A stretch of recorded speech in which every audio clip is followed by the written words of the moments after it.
एकदम मस्त.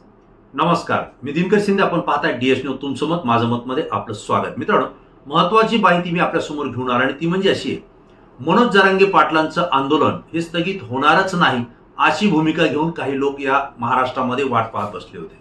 जरांगे पाटील हे आक्रमक आहेत, सरकारच्या विरोधात ते भूमिका मांडतायत, देवेंद्र फडणवीस यांच्यावरती ते टीका करतायत आणि हे करत असताना भर उन्हाळ्यामध्ये रणरणत्या उन्हामध्ये ते रानामध्ये बास टाकून आमरण उपोषण करणार आहेत.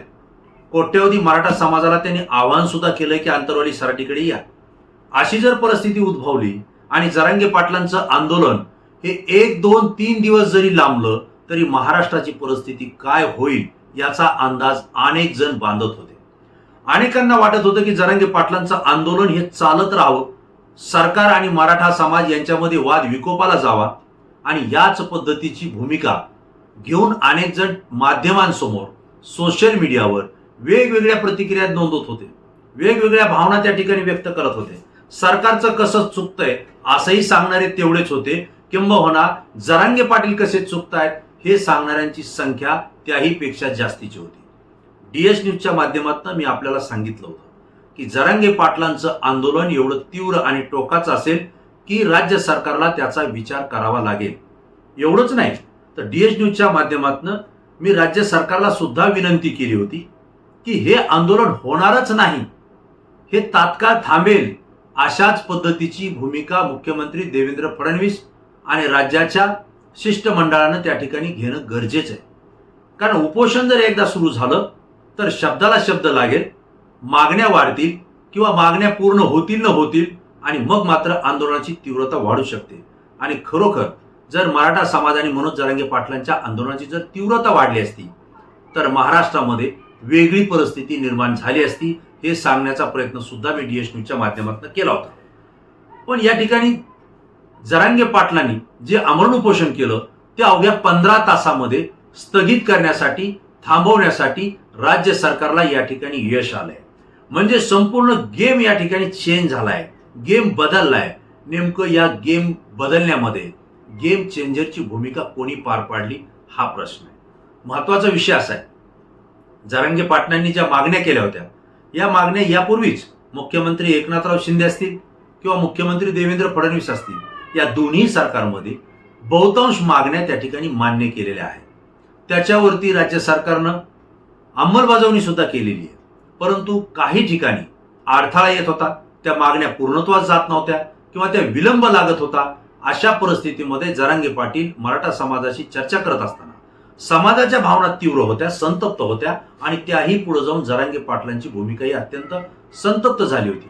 इतक्या वेळ सरकारला वेळ दिला, मागण्या मान्य करून घेतल्या, परंतु या पूर्णत्वास का जात नाही हा जरांगे पाटलांचा प्रश्न होता.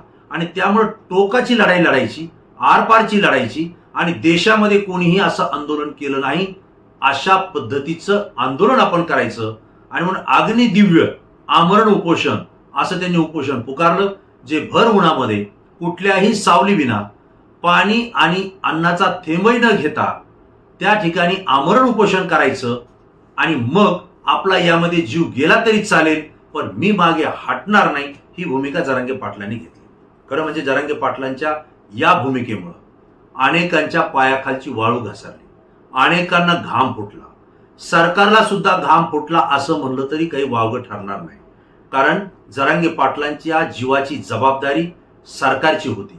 कारण जरांगे पाटील एकटे नव्हते, तर जरांगे पाटलांच्या पाठीमागं कोट्यवधी मराठा समाज होता.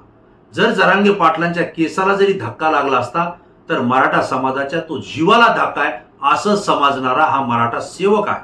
आणि त्यामुळे जरांगे पाटलाची जसजशी परिस्थिती खालावत चालली होती तसतसं मराठा समाजाच्या या आंदोलकांमध्ये भावना तीव्र होत चालल्या होत्या, त्यांची हतबलता सुद्धा तितकीच होती. आणि दुसरी गोष्ट, हे जर आंदोलन पुन्हा वाढलं असतं आणि जरांगे पाटलांना आणखी यातना झाल्या असत्या, कारण उन्हाळ्याचे दिवस आहेत, उष्णता तीव्र आहे, अशा वेळेला डिहायड्रेशन होऊ शकलं असतं.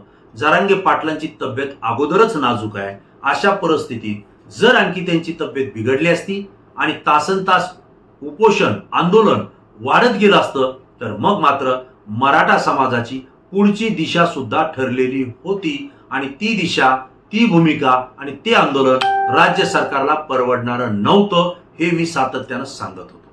ज्यावेळेस आज जरांगे पाटील आणि त्यांच्या सहकाऱ्यांशी चर्चा करताना एक गोष्ट लक्षात आली. जरांगे पाटलांनी तीच गोष्ट राधाकृष्ण विखे पाटील आणि आमदार प्रसाद लाड या दोघांसमोर माध्यमांसमोर इन कॅमेरा सांगितली की माझं आंदोलन हे वेगवेगळ्या टप्प्यात चालतं. 7 टप्प्यामध्ये मी हे आंदोलन करणार होतो. जर तुम्ही आज येत नव्हते तर उद्या आणि परवा आंदोलनाचा दुसरा तिसरा टप्पा सुरू झाला असता आणि चौथा टप्पा हा तुम्हाला न परवडणारा होता. त्याही अगोदर माझा मुंबईकडे जाण्याचा इरादा होता आणि मराठा समाजाने सुद्धा तशी तयारी केली होती असं त्यांनी स्पष्ट सांगितलं. पण मित्रांनो, ज्यावेळेस डीएच न्यूजच्या माध्यमातून मीही माहिती घेतली त्यावेळेस एक गोष्ट लक्षात आली की जरांगे पाटलांचं आंदोलन जर वाढलं असतं, वेळ वाढला असता, राज्य सरकारनं जर तात्काळ निर्णय घेतले नसते तर यानंतर सुरुवातच झाली होती. महाराष्ट्रामध्ये अनेक ठिकाणी रस्ता रोको सुरुवात झाली होती. अर्धनग्न आंदोलनालाही सुरुवात झाली होती. आणि जर वेळ वाढला असता, आंदोलन तीव्र झालं असतं तर मग मात्र राज्यातल्या प्रमुख मार्ग त्या ठिकाणी रस्ता रोको आंदोलन झाले असते. त्या ठिकाणची रहदारी थांबवण्यात आली असती. प्रत्येक आमदार, मंत्री, खासदार यांना गावबंदी करण्याचा सुद्धा नियोजन जरांगे पाटलांच्या या आंदोलनामध्ये पुढचा टप्पा होता. त्याही पुढे जाऊन मुंबईला जाण्याची वेळ आली तर तशाही पद्धतीत जायचं, पण आता माघार घ्यायची नाही असंही नियोजन झालं होतं. आणि यावेळी जसं मुंबईच्या या 2 दौऱ्यामध्ये किंवा मुंबईच्या 2 मोर्चामध्ये वयस्कर मंडळी जी होती ही मागे ठेवण्यात आली होती. पहिल्या टप्प्यामध्ये तरुण आले होते, दुसऱ्या टप्प्यामध्ये माता भगिनी आल्या होत्या, तिसऱ्या टप्प्यामध्ये गावाकडे राहिलेली मंडळी भाकरी आणि बाकीचं इतर साहित्य घेऊन आली होती आणि चौथ्या टप्प्यामध्ये वडीलधारी मंडळी जी आहे, वयस्कर मंडळी आहे, ते आंदोलनात सहभागी होणार होते. ते मुंबईच्या दोन्ही मोर्चामध्ये टळलं होतं. यावेळेस मात्र वयोवृद्ध मंडळी जी आहे ही पहिल्या दुसऱ्या टप्प्याच्या नंतर तात्काळ आंदोलनामध्ये सक्रिय होणार होती. जर हे वयोवृद्ध मंडळी आंदोलनात सक्रिय झाली असती तर प्रशासनासमोर, शासनासमोर मोठी अडचण निर्माण झाली असती की या लोकांना हाताळायचं कसं. कारण आंदोलकांना तुम्हाला जेलमध्ये जरी टाकायचं असेल, त्याही पद्धतीनं कारवाई करायची असेल, लाठीचार्ज होणार असेल तर अशा वेळी सगळ्यांचाच विचार शासनाला मायबाप म्हणून त्या ठिकाणी करावा लागतो. आणि ह्या सगळ्या गोष्टीची जाणीव जरांगे पाटलांना होती आणि तशाच पद्धतीची रणनीती या आंदोलनाच्या वेळी ठरली होती ही माझ्याकडे माहिती आहे. हे मराठा सेवक बोलून दाखवत आहे. परंतु हे सगळं गेम जो होता हा चेंज झाला आणि यामध्ये गेम चेंजरची भूमिका जी बजावली ते नेमकी कोणी हाही प्रश्न आहे. याच्यामध्ये 3 लोकांच्या भूमिका अत्यंत महत्वाच्या ठरल्या. एक म्हणजे जरांगे पाटलांचं आंदोलन सुरू झालं, त्याच वेळेस त्याचं गांभीर्य लक्षात आलं आणि प्रसाद लाड जे की भारतीय जनता पार्टीचे प्रतोद आहेत, आमदार आहेत आणि मुख्य म्हणजे मुख्यमंत्री देवेंद्र फडणवीस यांचे ते अत्यंत निकटवर्ती आणि जवळचे आहेत, ते विश्वासू आहेत. त्यांनी तात्काळ ही परिस्थिती जाणली. मुख्यमंत्री देवेंद्र फडणवीस यांच्याही गोष्ट लक्षात आली की जरांगे पाटलांचं आंदोलन रखरखत्या उन्हामध्ये होणार आहे, याची तीव्रता ही भयंकर होऊ शकते. तात्काळ प्रसाद लाड हे जरांगे पाटलांच्या संपर्कात आले, त्यांनी भेट घेतली आणि इथून पुढे सगळी सूत्र हल्ली. जे सरकार आणि मनोज जरांगे पाटील किंवा मराठा आंदोलक यांच्यात दरी निर्माण झाली होती, यांच्यात बोलणं बंद झालं होतं, ते तात्काळ प्रसाद लाड यांच्या भूमिकेतनं या भेटीमधून ती सुरुवात झाली. आणि जे प्रसाद लाड आणि मनोज जरांगे पाटील एकमेकांना एकेरी भाषेत बोलत होते, टोकाच्या भाषेत बोलत होते, ते मात्र यावेळी एकमेकांना भाऊ म्हणून संबोधत होते. ही सगळ्यात महत्वाची बाब होती. जरांगे पाटील प्रसाद भाऊ किंवा लाड भाऊ असं म्हणत होते, तर प्रसाद लाड हे जरांगे पाटलांना आमचे मोठे बंधू आणि मराठा समाजाचे नेते असंही बोलत होते. यातून खरा एकोपा राज्य सरकार आणि मनोज जरांगे पाटील आणि आंदोलकांमध्ये आला आणि चर्चा खऱ्या या ठिकाणी सुरुवात झाली. त्यामुळे या गेमला चेंज करण्यामध्ये प्रसाद लाडांची सुद्धा भूमिका या ठिकाणी महत्वाची ठरते. पण दुसरी एंट्री झाली ती म्हणजे उपसमितीचे अध्यक्ष आणि मंत्री असलेले राधाकृष्ण विखे पाटील यांनी कुठलाही विलंब केला नाही. जरांगे पाटलांनी आंदोलनाची घोषणा केली अगदी त्याच दिवसापासून त्यांनी राज्यभरामध्ये मराठा आरक्षण कुठं कुठं दिलं गेलं, किती नोंदी शोधल्या गेल्या, कशा पद्धतीनं त्याची व्हॅलिडिटी करण्यात आली, कोणत्या केसेस मागे घेण्यात आल्या, याची इत्थंभूत माहिती संबंधित जिल्ह्याच्या प्रमुख अधिकाऱ्यांशी भ्रमणध्वनीद्वारे किंवा त्या ठिकाणी व्हिडिओ कॉन्फरन्सिंगद्वारे ती घेतली आणि मुख्यमंत्री देवेंद्र फडणवीस यांच्या कानावरती ती घातली. आणि या आंदोलनाकडे आपल्याला सकारात्मक दृष्टीनं पाहावं लागेल, हे आंदोलन थांबवावं लागेल, कारण हे चिघळण्याच्या आत आपल्याला भूमिका घेणं गरजेचं आहे. हे मत राधाकृष्ण विखे पाटील यांनी मुख्यमंत्री देवेंद्र फडणवीस यांच्याकडे मांडले. देवेंद्र फडणवीस यांनी सुद्धा परिस्थिती व्यवस्थित जाणली. खरं म्हणजे विखे पाटील हे जरांगे पाटलांच्या भेटीला अंतरवली सराटीपर्यंत आले. एक वेळेस नव्हे, 2 वेळेस आले. एक वेळेस भर दुपारी ते जरांगे पाटलांसोबत उन्हात बसून त्यांनी चर्चा केली आणि सावलीत बसण्याची विनंती केली, आणि दुसऱ्या वेळी मात्र अर्ध्या रात्री म्हणजे 12 वाजता ते अंतरवाली सराटीमध्ये येऊन जरांगे पाटलांचं हे उपोषण सोडण्याचा त्यांनी प्रयत्न केला. राधाकृष्ण विखे पाटील तसं पाहिलं तर अनुभवी नेते, अत्यंत शांत आहेत, अत्यंत संयमी आहेत आणि तितकेच ते अभ्यासू आहेत. जरांगे पाटलांसारख्या निखाऱ्याला हाताळायचं कसं, त्यांच्या मागण्या ज्या होत्या त्या मान्य तर केल्या पण पूर्णत्वास गेल्या नाही, हेही सत्य आहे.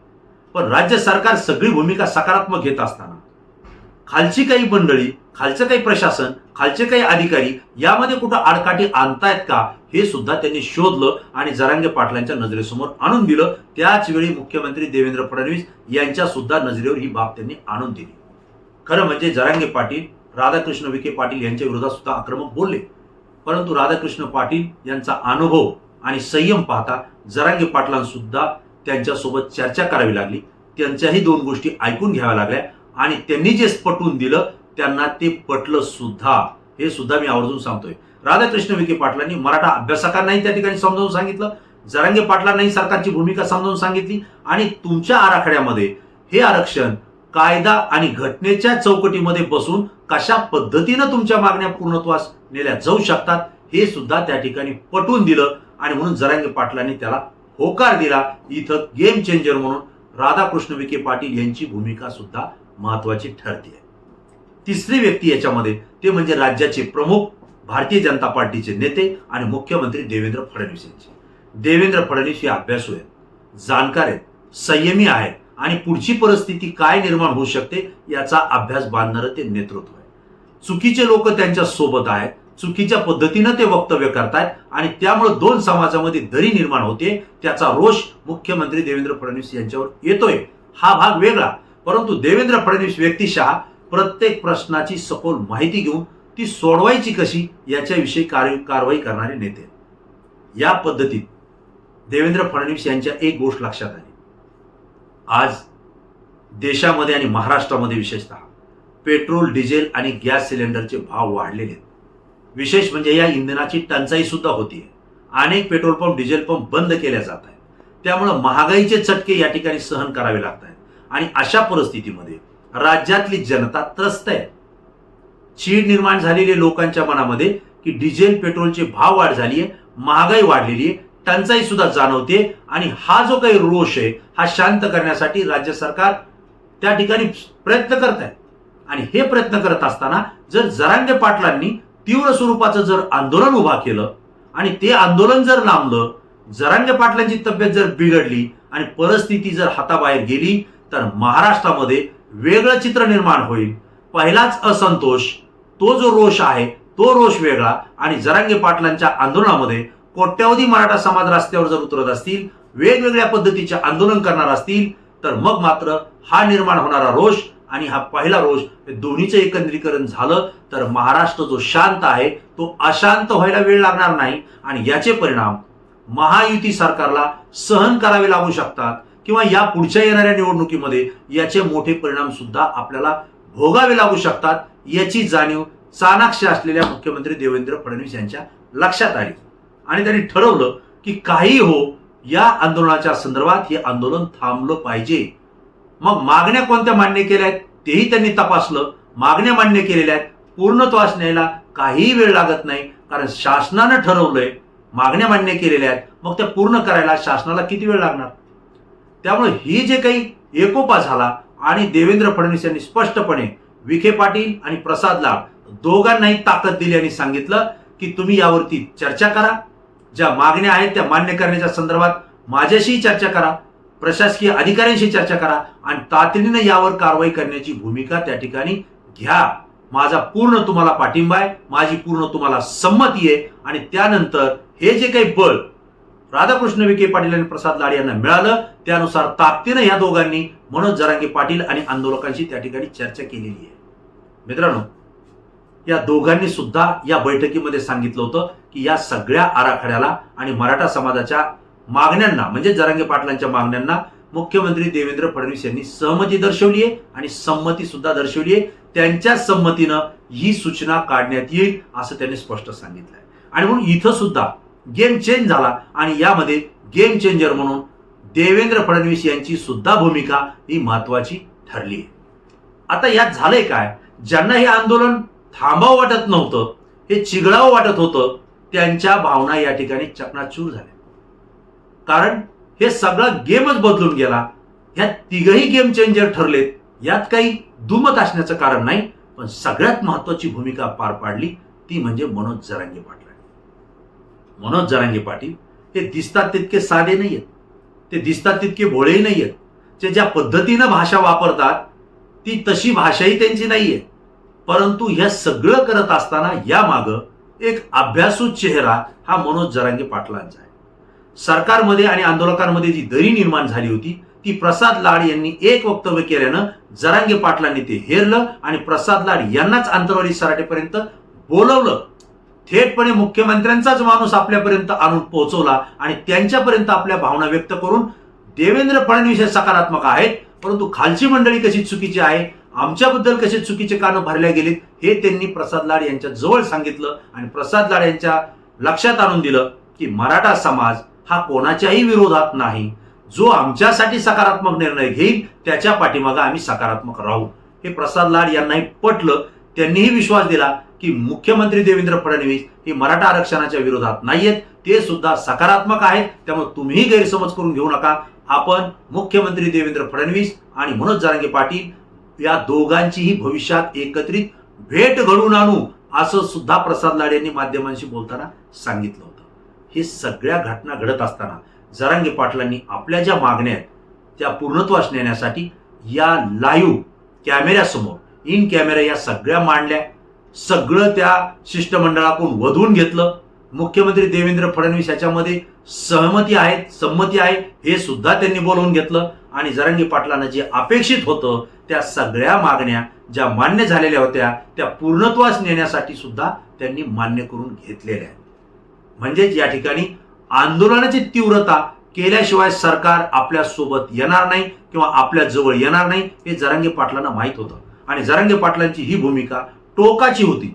कारण यावेळेस जर सरकारचे प्रतिनिधी जरांगे पाटलांच्या सोबत येत नव्हते तर जरांगे पाटलांचं हे आंदोलन टोकाचं झालं असतं. ही आरपारची लढाई झाली असती आणि संपूर्ण मराठा समाज जरांगे पाटलांसाठी रस्त्यावर उतरला असता. कारण यावेळेस कोणाचाही मुलाहिजा ठेवायचा नाही हीच भूमिका जरांगे पाटील आणि त्यांच्या सोबतच्या आंदोलकांची मराठा सेवकांची होती हे आता स्पष्ट होतंय.